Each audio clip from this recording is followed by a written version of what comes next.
most, I mean 99.99, so all of y'all, left to your own devices, you'll go too far. Left to your own devices, every step we do like this, like I did mine in 4 seconds, some of you 2 minutes later are still working. Guess what? You are way over the edge. You've gone too far. Okay, so and I'm going to explain why I'm going to be like ornery teacher all afternoon and stop you before you want, because you're going to want to keep going. No, I'm not done. No, I'm not. No, I'm not done yet. That's your inner talk. And I'm going to go, stop, put down your brush. No, I don't want it because I'm not done yet. If I let you go with every step, as long as you feel like you ought to go, I guarantee you will be overdoing every step and you will end up with not a nice painting. And that's one of the reasons why most of you paint too tight. We all paint too tight. Okay? One out of 1,000. I've known 2 in my life. Maybe 2 that came out of the chute loose. The other 997 are, like me, came out of the chute tight and are having to learn how to paint. So, okay? So, you've all gone too far already because I hadn't given the speech yet, but now I have. So, just get used to it. For the rest of the afternoon, I say, no, stop. This is what I do to myself. By the way, it's part of the reason I paint better under pressure with an audience. So, I did a wedding last night, and it's hurry, and I paint better when I hurry. I have a hard time painting in my studio because I'm just like you. And when I'm in my studio, it's like, I can take my time. Just one more stroke. Just one more thing. Just one more touch. Overdid it. Okay, that's the name of the art world. Overdid it, and it's always too late. It's like you can't undo. You can try to recover, but by recovering, you're messing with it some more, right? Okay, so there we go. That's going to be the sort of the story of the day. Okay, now pick up a smaller brush, or if you want to paint with 2 hands, smaller brush is. Now this is what I mean by smaller. I don't mean this exact brush, but something about this size. In other words, I don't mean this. Okay, something in this realm. It can be a flat or a round or a filbert. These are filberts. For what it's worth, which is, you don't have to copy me this at all. Most of my brushes are filberts, except in watercolor. Most of my brushes are flats. Weird. We all have our idiosyncrasies. And you don't need, this is a Dan Nelsonism. You don't need to follow it. Most of mine are filberts. Are we through with the big brushes? Oh, just for a bit. Them in water? Now, thanks for asking that, Pat. Yes, you may put these in water. Don't clean them. We're not through with them at all. Okay, but don't let them dry either. Don't put good brushes in water, because wood swells, stretches the ferrules, ruin the brushes. These are not good brushes. That's part of the reason I like them.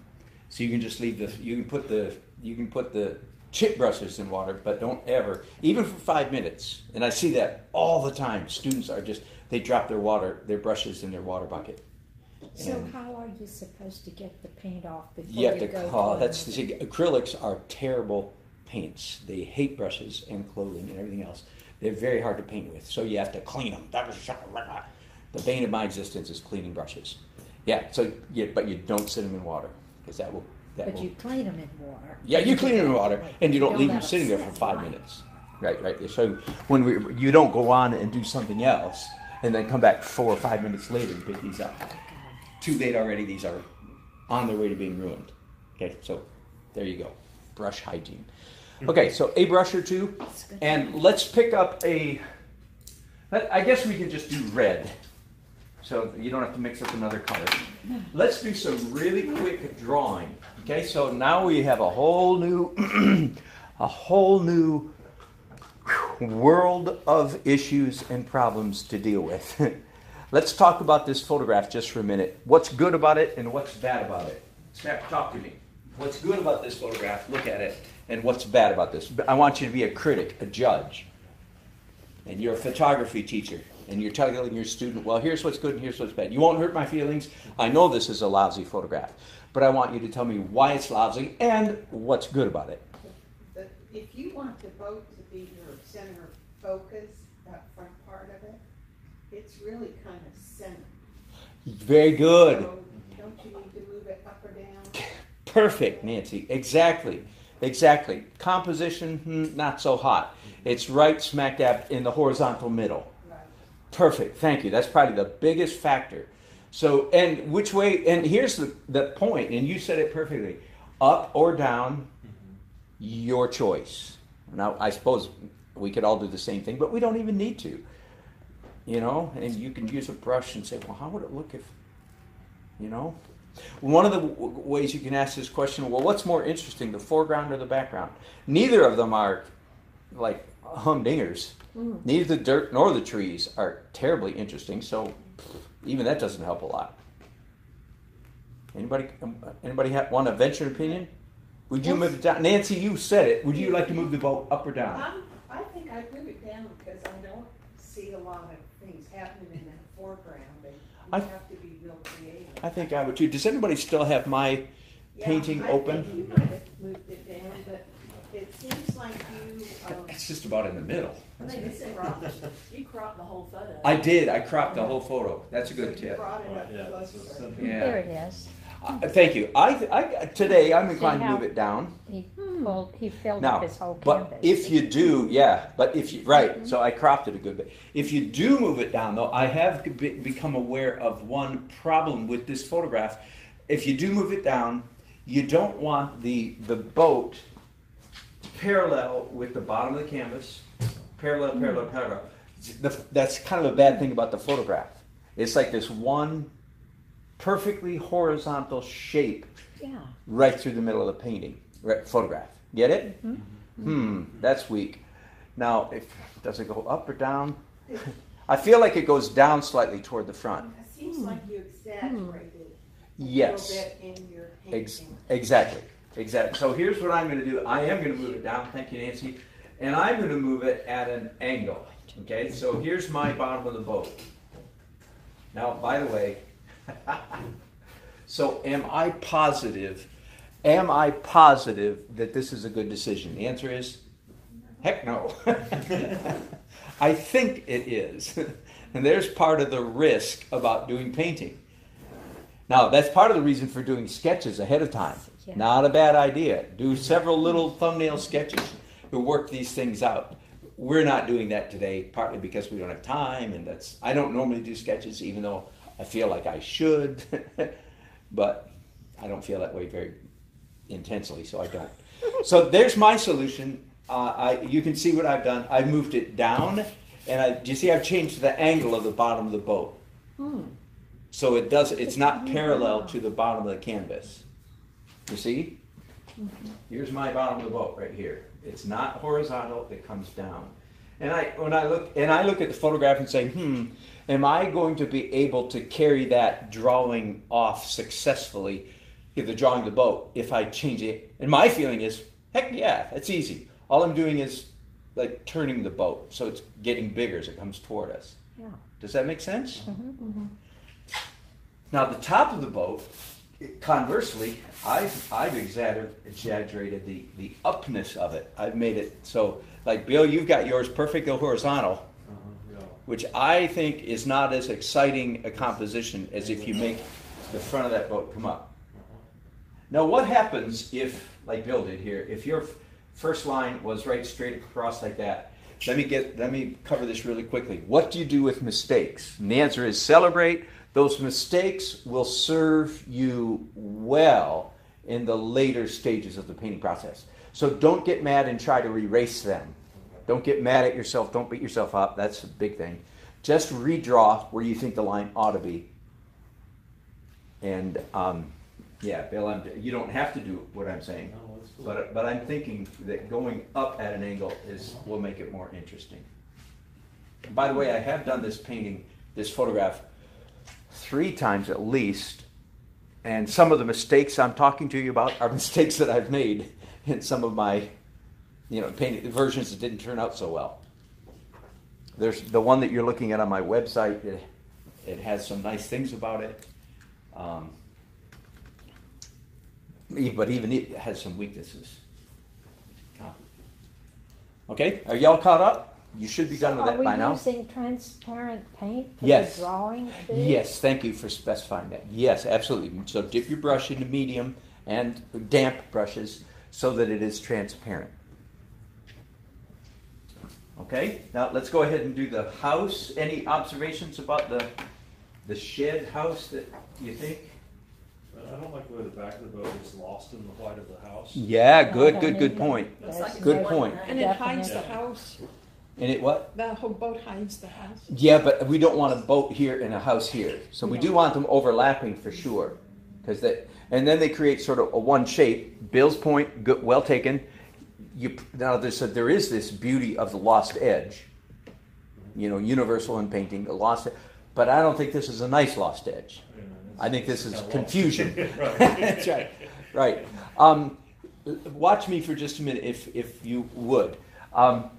So now, I'm assuming that you can draw this house after glancing at it. That's probably not a safe assumption, but I'm going to assume it anyway. And then I'm going to put this down, and I don't care about the photograph. I'm just going to put a shed in my canvas. I want you to watch me, and I'm going to talk out loud about what my brain is saying what my brain is saying while I'm doing it.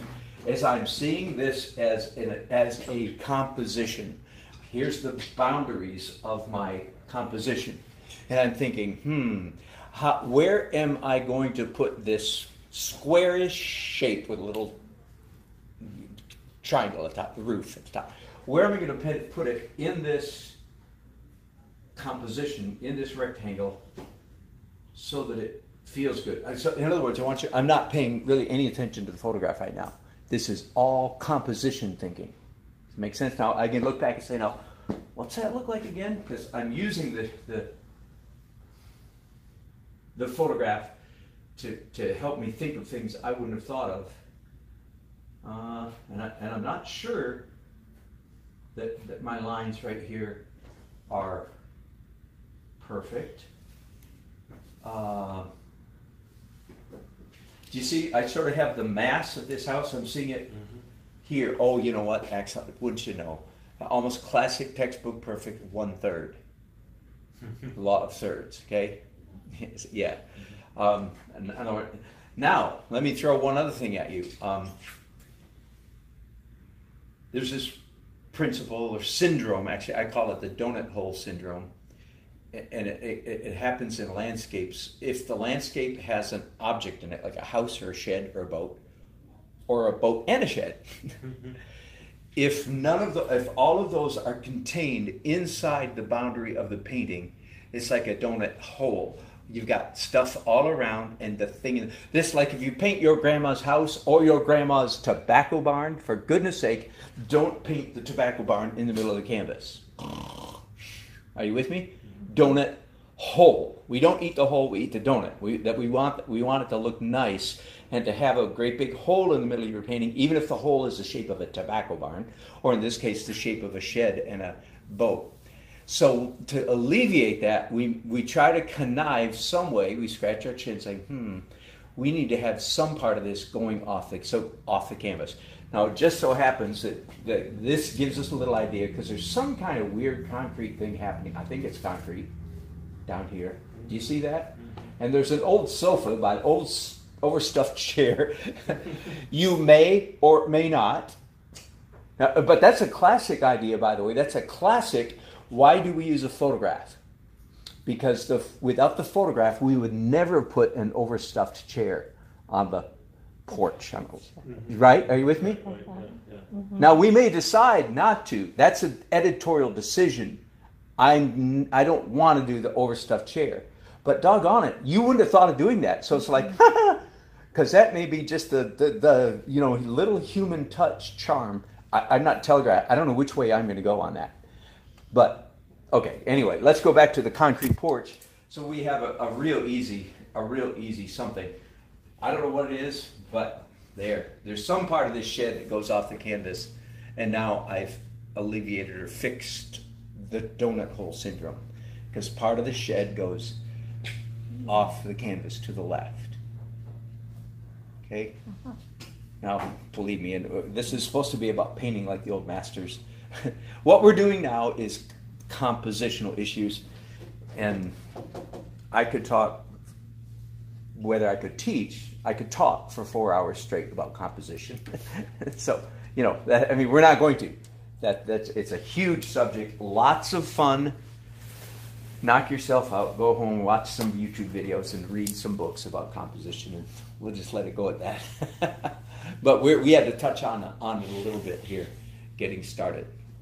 Okay, now what am I doing? And by the way, you should be done with that in about 30 seconds, 40 seconds from now, okay? I'll come around and look at some of your drawings because I don't want you to be getting in lots of trouble with perspective early on.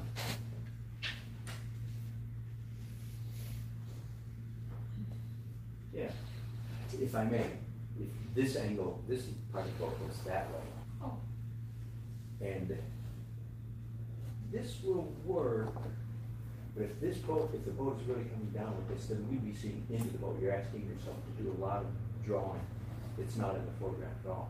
So if instead you could make this boat go, this line go up instead of down slightly, you'll see, I think, some headaches later on.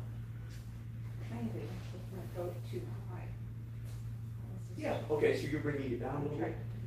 I think, okay, now I don't think, well, here's the way that, this is actually straight, and then curve into the bow. So, but it doesn't go down. So this line is straight, and then it just comes up here at the end. So No, yes, but you're going down, and I think, I want to go straight. I think either straight or actually up slowly. But if you would start here, like this is pretty skinny. I see. If you would start there and go in this direction, I see. you have your, Okay. and we'll probably want to move this over, and you want the side of the, I think the side is pretty important, so we're not just seeing that head on. Okay. I'll come back. And so keep drawing a little bit. Be back in a minute.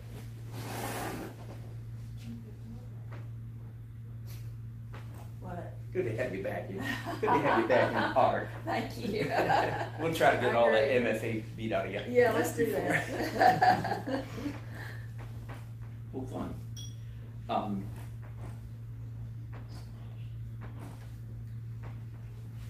Just some silly little drawing issues.